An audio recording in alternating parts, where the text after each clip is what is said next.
मैं अमितेश कुमार अपने YouTube channel कुछ क्लासेस में सभी विद्यार्थियों का स्वागत करता हूं। पिछले क्लास हम लोग पढ़ रहे हैं भारत की स्थिति, अवस्थिति तथा विस्तार। भारत की अवस्थिति तथा विस्तार, उसमें से कुछ प्रश्न छूट गए थे। आइए आज उसको देखते हैं। तो आज का पहला प्रश्न है कि प्राचीन भारतीय भौगोलिक मान्यता के अनुसार भारतवर्ष किस द्वीप का अंग था? भारतवर्ष किस द्वीप का अंग था? तो ऑप्शन नंबर 1 दिया है पुष्कर द्वीप, ऑप्शन नंबर डी दिया है जम्बू द्वीप, ऑप्शन नंबर सी दिया है कांच द्वीप, ऑप्शन नंबर डी दिया है कुश द्वीप। तो इसमें क्वेश्चन के अकॉर्डिंग आपका आंसर हो जाएगा बी। आंसर कौन सा हो जाएगा? बी, यानी कि जम्मू द्वीप। जैसे कि पुराणों में जैसे कि जम्मू द्वीप सबसे पहले बौद्ध काल के क्षेत्रों में देखा गया था। बौद्ध काल में जम्मू द्वीप की इसको संज्ञा दी गई थी। अब अगले प्रश्न पर चलते हैं। अगला प्रश्न हमारा है कि सर्वप्रथम इंडिया शब्द का प्रयोग भारत के लिए किस भाषा में किया गया था?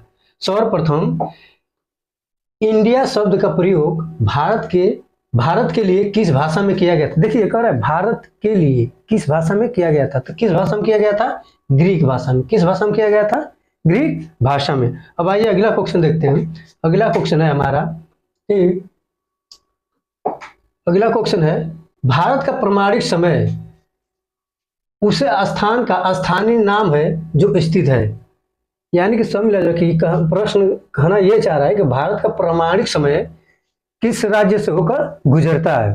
भारत का प्रमाणिक समय किस राज्य से होकर गुजरता है? तो इसमें हम लोग देखते हैं, जैसे कि मान लीजिए ये हमारा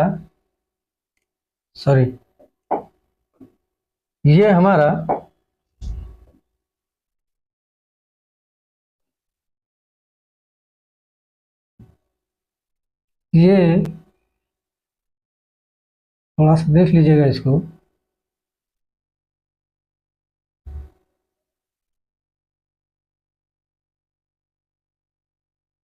कि हमारा क्या हो गया? भारत हो गया। तो जो भारत का प्रमाणिक समय है आपको 5 राज्यों से होकर गुजरता है। कितने राज्यों से होकर गुजरता है? 5 राज्यों से। कितने राज्यों से होकर गुजरता है? 5 राज्यों से। तो पहले बात देखिए यहां से होकर गुजरता है। तो यहाँ पे आप कौन सा राज्य है? यूपी है। कौन सा राज्य है? यूपी है। यूपी के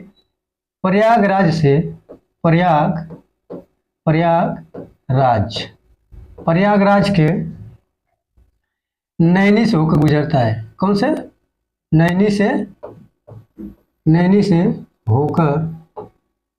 होकर गुजरता है। यानी कि प्रयागराज वर्तमान में पहले इसका नाम, प्रयागराज का पहले नाम क्या था? इलाहाबाद। प्रयागराज का पहले नाम क्या था? इलाहाबाद था। वर्तमान में क्या नाम हो गया इसका? प्रयागराज। तो ये 5 राज्यों से होकर गुजरता है। कौन कौन से राज्यों से होकर गुजरता है? पहला तो उत्तर प्रदेश। कौन सा है पहला तो उत्तर प्रदेश है ना, उत्तर प्रदेश। फिर मध्य प्रदेश। फिर कौन सा? मध्य प्रदेश। फिर कौन सा है? छत्तीसगढ़ है। फिर कौन सा है? छत्तीसगढ़। फिर कौन सा है? उड़ीसा है। कौन सा है? उड़ीसा। और फिर है आपका आंध्र प्रदेश। फिर कौन सा है? आंध्र प्रदेश। यानी कि ये 5 राज्यों से होकर ये प्रमाणिक समय गुजरता है। 5 राज्यों से होकर प्रमाणिक समय गुजरता है। और किसने अक्षांश के? यानी कि ये 82.5 है। 82.5 अंश अक्षांश के वंश से होकर गुजरता है। अब अगला क्वेश्चन देखते हैं। अगला प्रश्न है हमारा, अगला प्रश्न है कि भारत की मुख्य भूमि की दक्षिणी सीमा क्या है? पहले मतलब क्लास में आप लोगों को पढ़ा चुके हैं कि भारत की मुख्य भूमि की दक्षिणी सीमा क्या है। तो मान लीजिए ये आपका भारत है। भारत कुछ ऐसे ही देखने के लिए मिलता है। तो भारत की जो मुख्य भूमि है, भारत की मुख्य भूमि यहाँ से 8 अंश से लेकर 4 मिनट तक, है ना, 8 अंश 4 मिनट से लेकर 37 अंश 6 मिनट तक भारत उत्तरी अक्षांश पे स्थित है। अब देखिए उत्तरी अक्षांश पे कैसे स्थित है, जैसे मान लीजिए ये आपका पृथ्वी हो गई, ये क्या हो गई, पृथ्वी हो गई। ये आपका बीचों बीच से कौन सी रेखा गुजरती है, विषुवत रेखा। कौन सी, 0 अंश रेखा या विषुवत रेखा या भूमध्य रेखा। अब देखिए ये क्या है, ये अक्षांश रेखा है। ये सभी क्या है, ये अक्षांश रेखा है। ये सभी क्या है, अक्षांश रेखा है। पढ़ाएंगे अक्षांश और देशांतर आप लोगों को पढ़ाएंगे, लेकिन यहाँ समझ लीजिए ये जो बीचों बीच से 0 डिग्री अक्षांश रेखा गुजर रही है यहाँ, और भारत की जो स्थिति है यहाँ पे, 1 मिनट थोड़ा समझिएगा, जो भारत की स्थिति है यहीं पे, सॉरी मतलब भारत की स्थिति जो है यहीं पे है ना।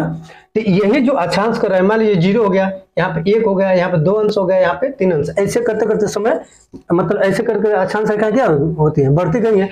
इसीलिए ये जो दिशा हो गई, ये उत्तर हो गया, यहाँ से लेकर यहाँ तक उत्तर, ये दक्षिण हो गया, ये पश्चिम हो गया, और ये पूर्व हो गया है, समझो ना। इसलिए 8 अंश 4 मिनट से लेकर 37 अंश 6 मिनट के बीच, यानी इतने अक्षांश रेखाओं के बीच उत्तरी सीमा पे ये क्या है, मतलब भारत की मुख्य भूमि, मतलब यहाँ पे क्वेश्चन बस कर रहा है, क्वेश्चन का क्वेश्चन पकड़िए, मुख्य भूमि, भारत की मुख्य भूमि की दक्षिणी सीमा क्या है।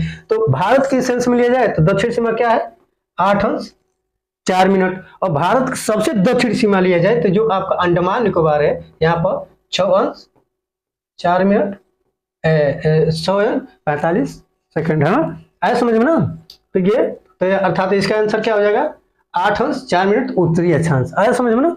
अब अगले प्रश्न पर चलते हैं। अगला प्रश्न हमारा है कि निम्नलिखित में कौन सा देशांतर भारत की मानक मध्यमान रेखा से गुजरती है। अभी बताएं, अभी आप लोगों को बताएं कि निम्नलिखित में से कौन सा देशांतर भारत की मानक मध्यमान रेखा से होकर गुजरती है। तो अभी बताया है ना कि ये पृथ्वी है, ये बीच से होकर गुजरती है, ये देशांतर रेखा है, ये कौन सा है, देशांतर रेखा है, और ये क्या है, अक्षांश रेखा है ना। भारत की स्थिति यहीं पे है। तो यहाँ पे जो जैसे कि ये मान लीजिए देशांतर, ये 0 हो गया, 1 2 3 ऐसे करते करते क्या है, साढ़े 82 अंश 30 मिनट, 82 अंश 30 मिनट, ये क्या हो जाएगा, पूर्व हो जाएगा। क्या हो जाएगा, पूर्व हो जाएगा, क्योंकि ये 0 प्रधान देशांतर रेखा है, इसके पूर्व में स्थित है, इसके पूर्व में स्थित है, इसलिए इसे 82 अंश पूर्व। यानी कि कह रहा है निम्नलिखित में कौन सा देशांतर भारत के मानक मध्यमान रेखा से है। तो इसमें क्या कौन सा ऑप्शन हो जाएगा, ऑप्शन नंबर डी सही हो जाएगा, यानी कि 82 अंश पूर्व में हो जाएगा। अब अगले प्रश्न को देखते हैं। अगला प्रश्न हमारा है, अगला प्रश्न है कि इंडियन स्टैंडर्ड टाइम और ग्रीनविच मानक टाइम में कितने का अंतर है। समय को पकड़िएगा। जैसे कि अगर जो मान लीजिए लंदन के ग्रीनविच से होकर, मतलब यहाँ से लंदन के ग्रीनविच से होकर मानक समय को तय किया गया है। जैसे कि मान लीजिए ये विश्व है, भारत की स्थिति यहीं पे यहाँ पर दर्शा गई है। अब मान लीजिए ये ग्रीनविच है, कौन सा है, ग्रीनविच है ना। तो यहाँ से अगर इधर जाते हैं तो समय क्या होता है, घटता है, और यहाँ से अगर इधर आते हैं तो समय क्या होता है, बढ़ता है। यानी कि जब ग्रीनविच से हम लोग पश्चिम की तरफ जाएंगे तो समय घटेगा, और ग्रीनविच से जब हम पूर्व की आएंगे तो समय क्या होगी, बढ़ेगा, समय क्या होगा, बढ़ेगा। तो उसी सेंस में पूछ रहा है कि जो इंडियन स्टैंडर्ड टाइम और ग्रीनविच मीन टाइम के बीच में कितने का अंतर है। तो कितने का अंतर है, 5.5 घंटे का। कितने का अंतर है, 5.5 घंटे का, अर्थात ऑप्शन नंबर सी सही हो जाएगा। जब अक्षांश देशांतर पढ़ाएंगे उनमें बढ़िया से समझा देंगे आप लोग क्या चीज है। अब अगले प्रश्न चलते हैं। अगला प्रश्न है हमारा कि अगला प्रश्न है भारत की धूर दक्षिणी, प्रश्न पकड़िएगा, भारत का धूर दक्षिणी भाग भूमध्य रेखा से दूरी कितनी है, भूमध्य रेखा से दूरी कितनी है। तो ये मान लीजिए कि ये आपका भारत हो गया है ना, ये आपका समझ लीजिएगा थोड़ा सा इसको, ये आपका भारत हो गया। ये नीचे क्या है, हिंद महासागर है। कौन सा है, हिंद महासागर है। तो जो मैप जब मैप पढ़ाएंगे तो आप लोग को बताएंगे कि मान लीजिए कि ये भारत की क्या है, कर्क रेखा हो गई। भारत की क्या हो गई, कर्क रेखा हो गई। उसके बाद कर्क रेखा, उसके बाद भूमध्य रेखा, उसके बाद मकर रेखा है। तो जो भूमध्य रेखा है, भूमध्य रेखा, और जो भूमध्य रेखा से देखा जाए तो भारत की जो ये दक्षिणी बिंदु है, मान लीजिए भूमध्य रेखा है, तो भारत की ये जो दक्षिणी बिंदु है, इनके बीच की दूरी 876 किलोमीटर। कितना हो जाएगा, 800। मतलब यहाँ से भूमध्य रेखा से इसकी मापी जा रही है। तो कह रहा है भारत दक्षिणी भाग भूमध्य रेखा से कितनी दूरी पे स्थित है, तो कितनी दूरी पर, 876 किलोमीटर है। अर्थात ऑप्शन नंबर सी सही हो जाएगा। अब अगले प्रश्न पर चलते हैं। अगला प्रश्न है हमारा कि भारत की, अगला प्रश्न है भारत की औसतली सीमा की लंबाई कितनी है। भारत की औसतली सीमा की लंबाई कितनी है। तो देखिए यहाँ पर समझिएगा कि ये क्या है, ये आपका, सॉरी,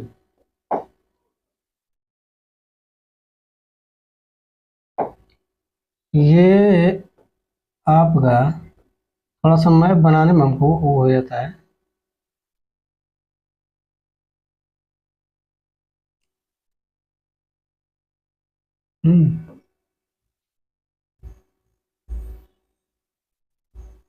है ना।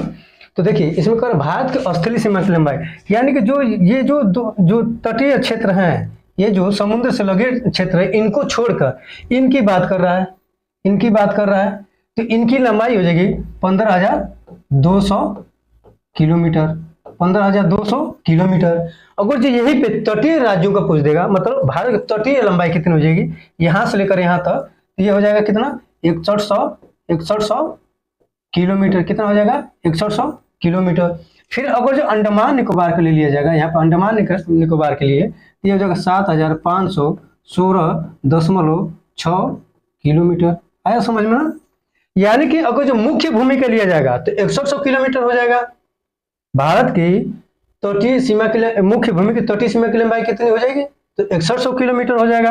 अगर जो भारत की पूरी तटीय सीमा की लंबाई पूछ दिया जाएगा तो 7,516.6 किलोमीटर हो जाएगा। कहीं कहीं दे देता है 7,516 कहीं भी दे देता है, कहीं दे देता है 7,516.5 किलोमीटर भी दे देता है। अर्थात इसके अनुसार ऑप्शन नंबर कौन सा हो जाएगा, डी सही हो जाएगा। यानी कि भारत की औसतली सीमा की लंबाई कुल कितनी हो जाएगी, 15,200 किलोमीटर। अब अगले प्रश्न चलते हैं। अगला प्रश्न हमारा है, कि भारत की औसतली सीमा की लंबाई, इस क्वेश्चन मतलब प्रश्न दोहरा दिया, तो भारत की औसतली सीमा की लंबाई कितनी हो जाएगी, 15,200 किलोमीटर। अगले प्रश्न पर चलते हैं। अगला प्रश्न है कि द्वीपों सहित, देखिए प्रश्न आ गया ना, द्वीपों सहित भारत की तट रेखा की लंबाई कितनी हो जाए, तो बताए थे ना 7,516.5 किलोमीटर दिया है, और कहीं कहीं 7,516.6 किलोमीटर दिया है ना। तो ऑप्शन नंबर सी सही हो जाएगा। द्वीपों सहित भारत की तट रेखा की लंबाई कितनी हो जाएगी, 7,516.6 या 5 किलोमीटर, है ना। अब अगले प्रश्न चलते हैं। अगला प्रश्न हमारा है कि भारत की उत्तर से लेकर दक्षिण तक लंबाई, भारत की उत्तर से लेकर दक्षिण तक लंबाई, ये क्या है, ये भारत का, देखिए बार बार जब नक्शा बनाएंगे ना तो इसकी कुछ फिगर क्या हो जाते हैं, मतलब एकदम भारत, बार बार जब नक्शा बनाएंगे इसको पढ़ने में आसानी होगी। तो कह रहा है भारत का उत्तर से दक्षिण, यानी कि आपका ये उत्तरी, ये दक्षिण हो गया, ये पश्चिम हो गया, और ये पूर्व हो गया। ये जो उत्तर से दक्षिण है इसकी लंबाई पूछ रहा है। तो उत्तर से दक्षिण लंबाई कितनी होती है, 3214 किलोमीटर। कितना होता है, 3214 किलोमीटर। इसको याद कर लीजिएगा। भारत की उत्तर से दक्षिण लंबाई कितनी हो जाएगी, 3214 किलोमीटर। अगर यहीं पर पूछ दे पूर्व से पश्चिम की लंबाई कितनी है, तो 2933 किलोमीटर। 2933 किलोमीटर। आया समझ में ना। यानी कि पश्चिम से पूर्व की लंबाई कितनी है, तो 2933 किलोमीटर। उत्तर से दक्षिण की लंबाई कितनी है, तो 3214 14 किलोमीटर, अर्थात ऑप्शन नंबर कौन सा सही हो जाएगा?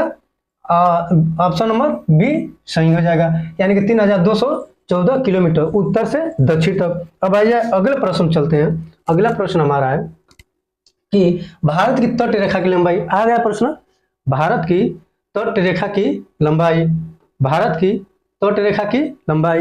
तो भारत की तट रेखा की लंबाई कितनी हुई है? 6100 किलोमीटर। अब वही पूछ दिया था भारत की द्वीपों सहित लंबाई, भारत की तट रेखा की द्वीपों सहित लंबाई कितना हो जाएगा? 7516.6 किलोमीटर। आया समझ में ना? अब अगले प्रश्न पर चलते हैं। अगला प्रश्न हमारा है कि भारत का क्षेत्रफल की दृष्टि से, तो प्रश्न कह रहा है कि भारत का क्षेत्रफल विश्व के कुल भौगोलिक क्षेत्रफल का कितना परसेंट है? भारत का क्षेत्रफल विश्व के भौगोलिक क्षेत्रफल का कितना परसेंट है? तो कितना परसेंट है? तो 2.4 कहीं दिया है, 2.2 दिया है ना? तो इसमें आपका ऑप्शन नंबर हो जाएगा, इसमें आपका ऑप्शन, हाँ, तो भारत का क्षेत्रफल विश्व के कुल भौगोलिक क्षेत्रफल का कितना परसेंट है? तो इसमें तो कहीं ऑप्शन जैसे गलत दे दिया है, जैसे कि ये जो दिया है 2.24, ये इसको होना चाहिए 2.4%, यानी कि भारत का विश्व में कुल क्षेत्रफल कितना है? 2.4%। और जो भारत को विश्व में कुल कितना परसेंट है? 2.4%। अब अगला प्रश्न पे आते हैं। अगला प्रश्न है आपका कि अगला प्रश्न है कि भारत की पूर्व से पश्चिम तक की लंबाई, अभी बताएं आपको, यही वाला, ये पूर्व हो गया और ये पश्चिम हो गया और ये पूर्व हो गया, तो यही ना है। भारत की पूर्व से पश्चिम तक की लंबाई कितनी हो जाएगी? 29-33 किलोमीटर, 29-33 किलोमीटर। अब तो ये क्लियर हो गया होगा, अब तो ये क्लियर, अर्थात ऑप्शन नंबर ये सही हो जाएगा, 29-33 किलोमीटर। अब अगले प्रश्न चलते हैं। अगला प्रश्न हमारा है, अगला प्रश्न है कि संपूर्ण भारत के कितने प्रतिशत भूभाग पर पर्वत और पहाड़ियों का विस्तार पाया जाता है? संपूर्ण भारत के कितने परसेंट भूभाग पर पर्वत और पहाड़ियों का विस्तार पाया जाता है? तो ये कितने परसेंट पर पाया जाता है? तो ऑप्शन दिया है संपूर्ण भारत के कितने प्रतिशत, ना, कितने प्रतिशत भूभाग पर पर्वत और पहाड़ियां, क्या कह रहा है? पर्वत और पहाड़ियां, यानी कि भारत का, जैसे भारत के पूरे विश्व में 2.4% है, लेकिन अगर जो भारत का देखा जाए, पूरे भारत का क्षेत्रफल कितना है? भारत का क्षेत्रफल है 32,87,263 वर्ग किलोमीटर। कितना है? वर्ग किलोमीटर। लेकिन इसमें कह रहा है कि भूभाग पर पर्वत और पहाड़ियों का विस्तार कितना पाया जाता है? तो इसमें हो जाएगा ऑप्शन नंबर सी सही, 29.3% पाया जाता है। 29.3% पर्वत और पहाड़ियां पाए जाते हैं पूरे भारत में ना। अब अगला प्रश्न है आपका,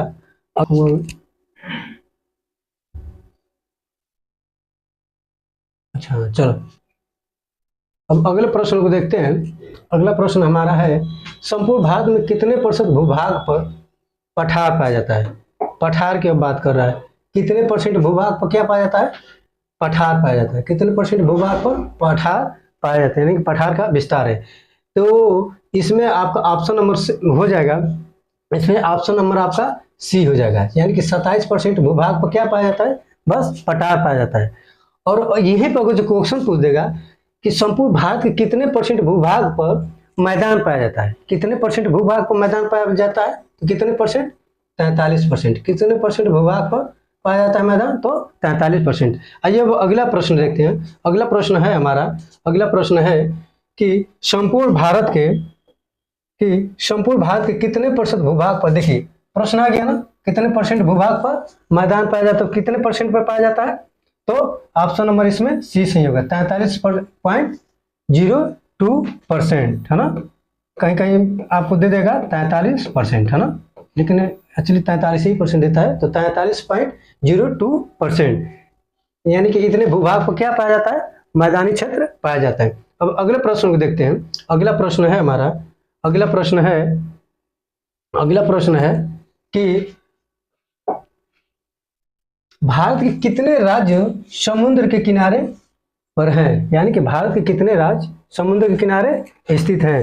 तो आप लोगों को बताए थे, हम पहले भी बताए थे कि मान लीजिए ये भारत का मानचित्र हो गया।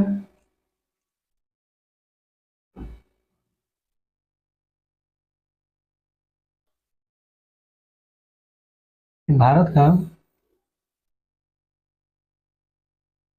तो कह रहा है कि भारत के कितने ऐसे राज्य हैं जो समुद्र के किनारे स्थित है, यानी कि तट पे, समुद्र के तट पे लगे हुए हैं। तो कुल कितने राज्य हैं? 9 है। कुल कितने राज्य हैं? 9। यानी कि ऑप्शन नंबर सी सही हो जाए, यानी कि 9 ऐसे राज्य हैं जो भारत के समुद्र के तट के किनारे स्थित है। अब 9 राज्यों का थोड़ा सा लोकेशन देख लेते हैं। पहला कौन सा हो जाएगा आपका? यहाँ पर गुजरात। कौन सा हो जाएगा? गुजरात, है ना, गुजरात हो जाएगा। फिर आपका महाराष्ट्र हो जाएगा। कौन सा हो जाएगा? महाराष्ट्र।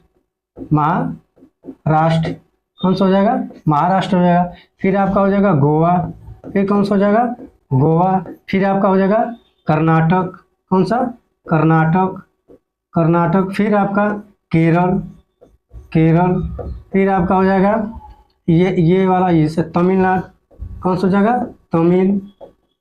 तमिलनाडु, है ना। फिर आपका हो जाएगा आंध्र प्रदेश। कौन सा हो जाएगा? आंध्र प्रदेश। आंध्र प्रदेश। फिर आपका हो जाएगा उड़ीसा। कौन सा हो जाएगा? उड़ीसा। फिर आपका हो जाएगा पश्चिम बंगाल। कौन सा हो जाएगा? पश्चिम बंगाल, है ना। तो कुल कितने हो गए? 9 राज्य हो गए। यानी कि ये जो ऐसे 9 राज्य हैं जो भारत की तट सीमा पे लगे हुए हैं। तटीय सीमा की लंबाई बता दिए कितना? 6100 किलोमीटर। कितना? 6100 किलोमीटर। अगर जो पूरे द्वीपों सहित तटीय लंबाई पूछ दे तो 7516.6 किलोमीटर हो जाएगा, है ना। 7000 ना। तो ये तट रेखा की लंबाई, कुल तट रेखा की लंबाई, तटीय लंबाई हो गई। सॉरी, ये क्या, कौन सा हो जाएगा? ये हो जाएगा आपका तटीय। कौन सा हो जाएगा? तटीय लंबाई हो जाएगी। और ये क्या आंसर हो जाएगा? कुल तटीय लंबाई। प्रश्न को यहाँ पकड़िएगा, कुल तटीय लंबाई। ये कुल तटीय लंबाई है, ये बस तटीय लंबाई है। स्थलीय सीमा तो जानते हैं, यहाँ से लेकर ये पूरा कितना था? 15,200 किलोमीटर। ये कौन सा था? स्थलीय सीमा। स्थलीय सीमा की लंबाई थी। स्थलीय सीमा की लंबाई कितनी थी? 15,200 किलोमीटर, है ना। तो ये आज के प्रश्न थे। आज का क्लास यहीं पे समाप्त किया जाता है। थैंक यू सो मच, धन्यवाद।